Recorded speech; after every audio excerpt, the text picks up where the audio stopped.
Hello, true believers. My last steri-strip fell off from the incision, which is what I was waiting for before I actually did a blog about my surgery. So, um, December 20th, I had an appointment to see let me actually back up to the beginning. So, sometime in June, early June, our 4-year-old had climbed into bed with us, which isn't really a big deal, but it made the three of us look like an H. Like I was here, Damari was here, and Jabril was sort of in the middle. His head was like under my arm. His feet were at my wife's hip. And so I got up to run the next morning, and I remember turning right, and I could only turn to here. There's no real pain. I just figured, and I just thought, okay, I slept wrong. Not really a big deal. So this sort of gradually went on, still couldn't turn to the right. And then I noticed the numbness going down my arm to right here, my inner thumb. And I was shaking it out. And I know anyone that's seen me the past 6 months has probably seen me walking around shaking my arm when it gets really bad. And I did run a couple of half marathons in late October, Urban Bourbon half, and Veterans Day, the On a Run half marathon. About mile 4, I lost complete feeling in my foot, in my right foot, like I said, about mile 4. So I knew it was time to get it checked out. I went to my primary care physician, and he was like, yeah, we need to get you, I had an x-ray. He's like, we need to get you an MRI. And I was like, okay, fine, no big deal. I'm the type of person that actually falls asleep in MRIs. I'm not claustrophobic at all. So had the MRI. I got the MRI, to give you an idea, 2 days before I was headed to Austin, Texas, for the running event, expo. And an hour and a half later, I got a message from him saying, you need to see a neurosurgeon. So I was like, he's like, we're setting you up with one. Come to find out, he's like, everyone loves him, Dr. Doss and his staff out at Norton Brownsboro. They're like the best. So, went to go see him December 20th. And he had looked at my imaging and he brought it up. And then he was super cool in explaining it to me. He said, listen, so this is what's going on. He showed me the bulging disc in my cervix, in my cervical area, my cervical area, and explained how there was no room where it was pushing to the right side. There was no room in those discs, and they were pushing down, and that was what was causing the pinched nerves. And he gave me three options. Then he presented them in facts. He didn't lean towards one. He said, one, if you don't want to be active anymore, you could do nothing, and in a few years it would clear up. It's not an option. 2 was get an injection in my neck, which did not thrill me under any situation. But I asked him, I said, will that take care of the numbness? I know that'll take care of the pain. And he was like, no. I said, I know me.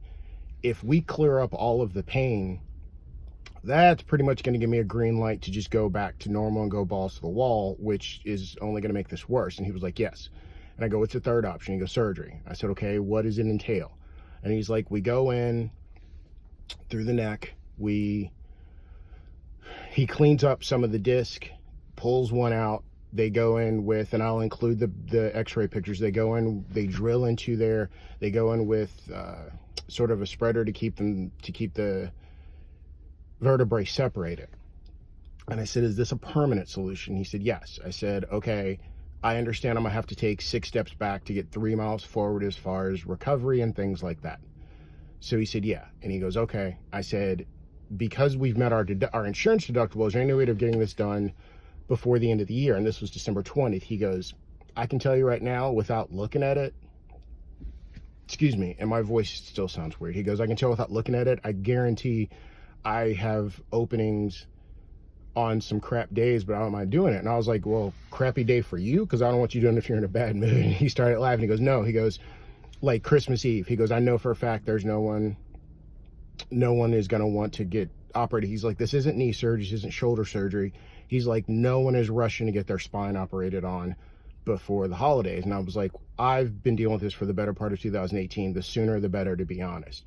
So he was like, well, can you go to pre-lab and all this? Because it was just upstairs or downstairs. I said, yeah, that's fine. So as the office manager, he's like, okay, go sit in the lobby and the office manager will call you, which was fine. She calls me like 10 minutes later, and she's like, he's got an opening tomorrow. I said, yes. Texted my wife, and I was like, because in my mind, I really didn't have any nerves about the surgery. All I saw was the benefit. I saw the numbness going away, and the sooner the surgery, the sooner the recovery is over, is how I looked at it.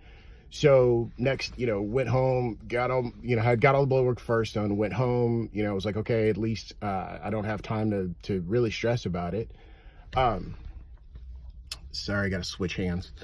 So actually, I think I'll use both. So went in for the surgery that morning. For me, it's a nap.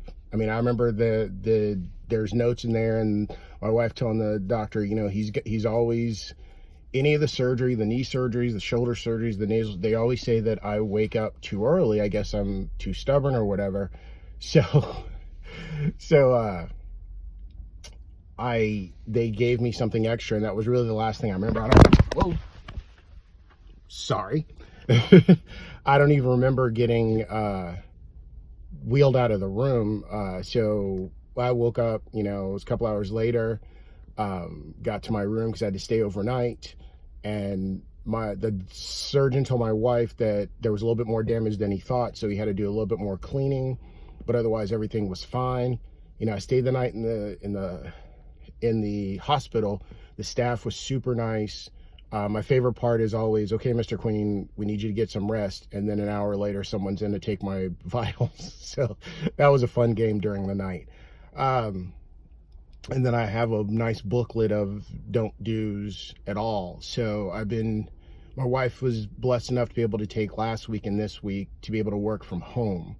So she's been doing a great job of taking care of me and keeping me on my pain med and muscle relaxer time, as well as making sure I'm not overdoing it. Like I said, today the last of the steri-strip came off, so now I got to be careful as far as infection. And I go back and see him on January 11th. I don't have any races till February 6th. I have like 6 races from February to May.